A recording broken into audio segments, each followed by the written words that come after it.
Hey everybody, so I'm just trying my first live here. Um, it's been a while since I uploaded a video.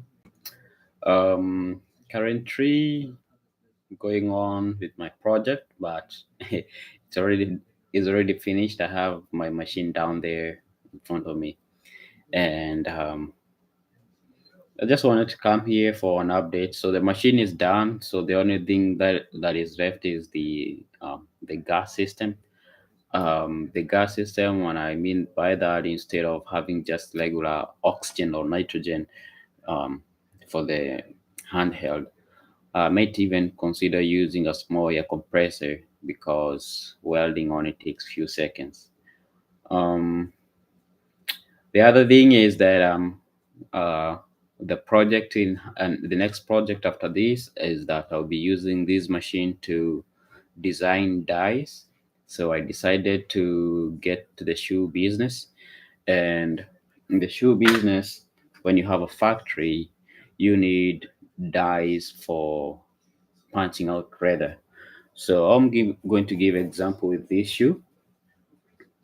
Um, if you see this part right here, all these cutouts are made from a piece of pressed die, and the pressed die is what makes the stamp. It stamps and cuts rather on the a flat blank sheet of leather, and that way it's possible for somebody to do mass production. Because if you have a die that accommodate this, you can have a die like a whole box of leather, like a rectangular piece of leather with all shapes of leather sizes that are composed in what making one shoe.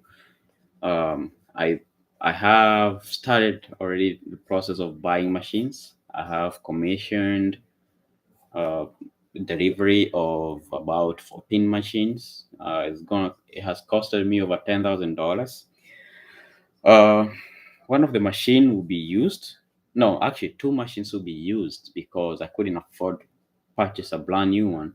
One is the cricker. The cricker is actually the machine that you click and it's a hydraulic press, then punches all the leather patterns that you're used to creating the leather product for the shoe. It creates all the patterns I'm talking about, for example, making this Nike shoe. Um, so the other next thing that went way beyond than what a regular factory would start with is having my own dime manufacturing machine. So a dime manufacturing machine goes for about $10,000. Um, but instead of using $10,000 in purchasing power, which was way too much for me, I decided to find a used machine. The only used machine I could find available in United States was in Ohio, going for $1,000, and it's the only machine that is left in United States of the same size or that can make production of the equipment that you need. Um, when I tried sourcing this machine from China, I went for about $10,000, and and the machine itself was bulky. It was the same size of um, a cooking stove, like your kitchen full oven cooking stove. And this machine that I bought from Ohio is the same size as a 3D printer. It's crazy. And this is the technology that was there in 1997 compared to what we have today, and the machines are too big for the same task. So I lucked out. I purchased the machine for $1,000, and I expect for the shipment to be soon. I'll have to spend another about $100 to $1,000 to bring it down here to Miami.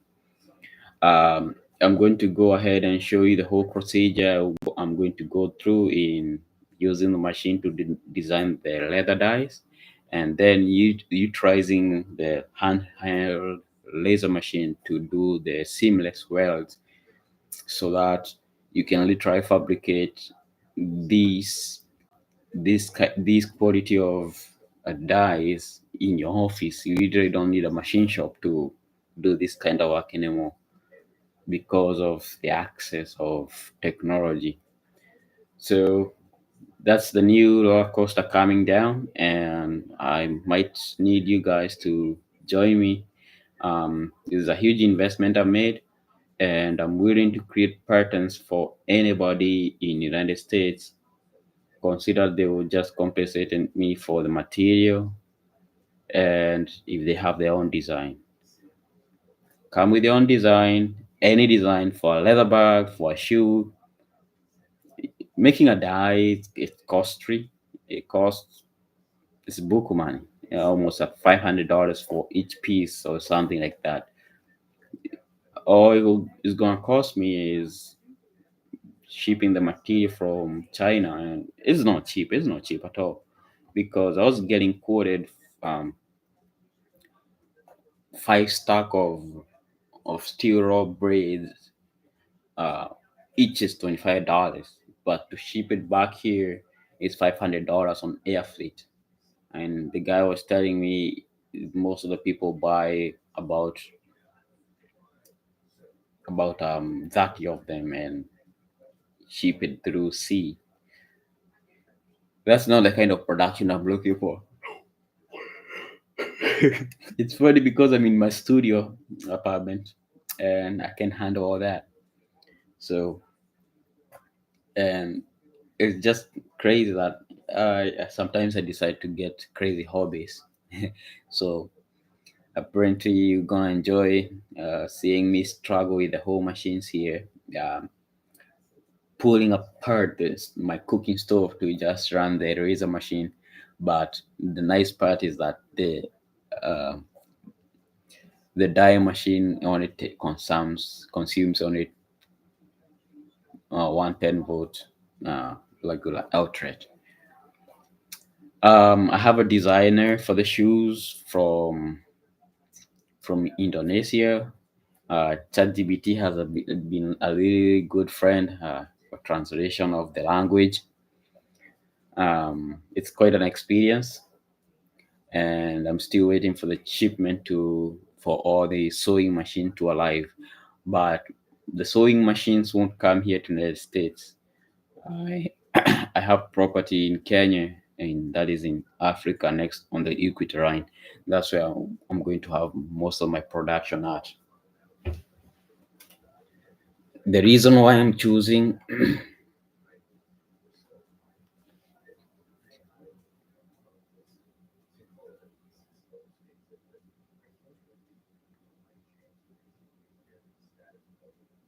so the reason why I'm choosing manufacturing outside the United States is because of labor cost. It's gonna cost me production of about, I need approximately $10 for a leather shoe. Um, the sole is gonna be expensive. A sole, so this sole for Nike, this is a brand new Nike I have sneaker. Uh, the bottom part is rubber, and this part right here is TPU, and the green one is rubber too. The cost of manufacturing this sole for a pair is about $3. That's not the cost of production, but the cost I'm going to purchase the sole from.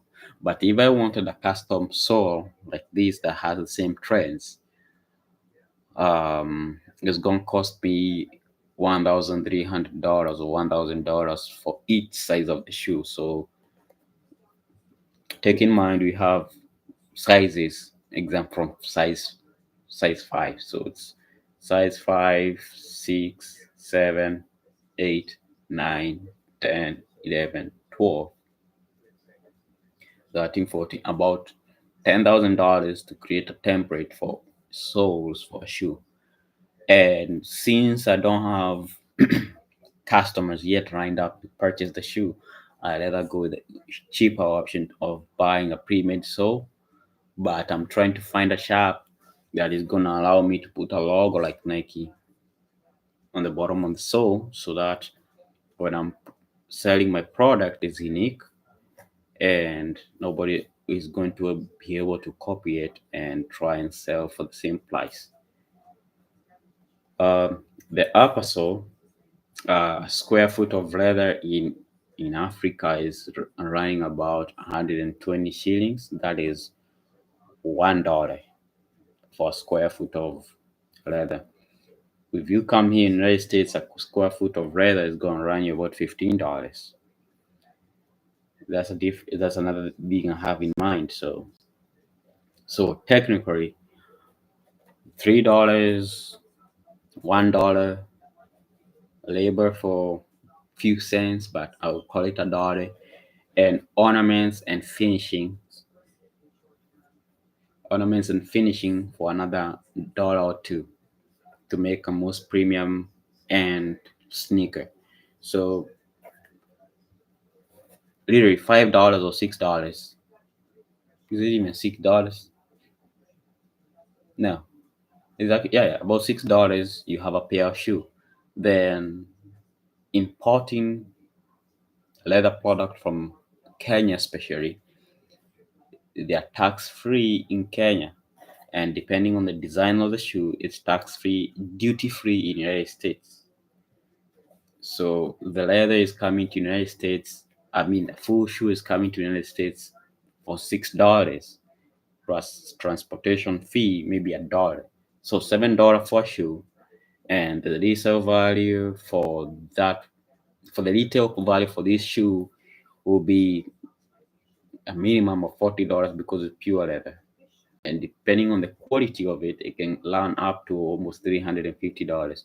But imagine selling such a shoe for $120 or $80 or wholesale it for $40 each.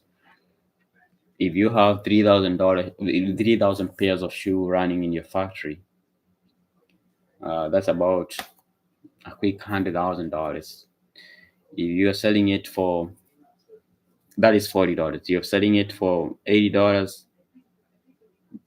$80 is about $250,000. If you're selling it for 120, you're already on the league of a millionaire for the first month of running the company. It depends on how you brand the shoe. And goes same goes to the to either women suitcases, bags, all that kind of stuff made of pure leather. So it's an eye opener on what kind of work this razor machine can do, and the gatekeeping of manufacturing of is like kind of getting split open. So you don't need a professional welder to do the welding. The die making machine is available, and I'm willing to take on anybody who is willing to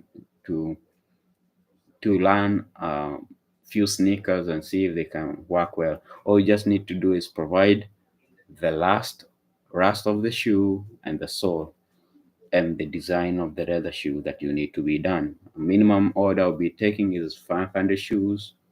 It's reasonable, considering that if you're getting the pricing, even if you're doing factory price, even we'll be doing factory prices, won't be that expensive. I'll do maybe a shoe for $10 each, and you run with the bank. And if you're the one providing the sole yourself, $5 is okay for a shoe.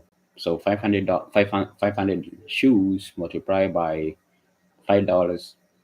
With only $2,000, you can learn any product you want in my factory. So I'm looking for people willing to try to see if they can sell something on Amazon. Will make my equipment available since this is a hobby. So that's the new update. I will show you the machine once it gets here, and hope uh, stimulates my channel. That's my goal.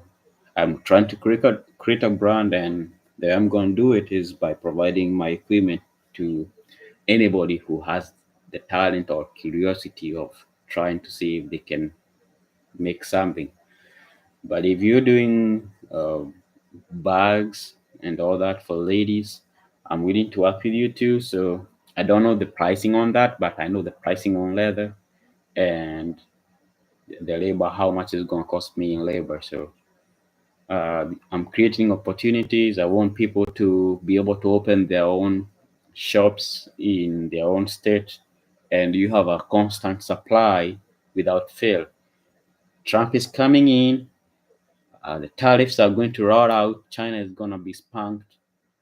Um, and it, so you need an alternative way of finding products. You can't rely on Nike. Like this week, Amazon just cracked down on people selling Nike products on Amazon, and people are losing money. So create your own brand. I'm here to support you guys. Let's build a community and see if we can work out together. Okay, enjoy your. I'm gonna end up at the stream, and if you have any question, let me know, and I'll wait here for a few seconds if there's anybody who wanna hop in the live, and make sure since this is first drive I've had to see if everything is working out okay.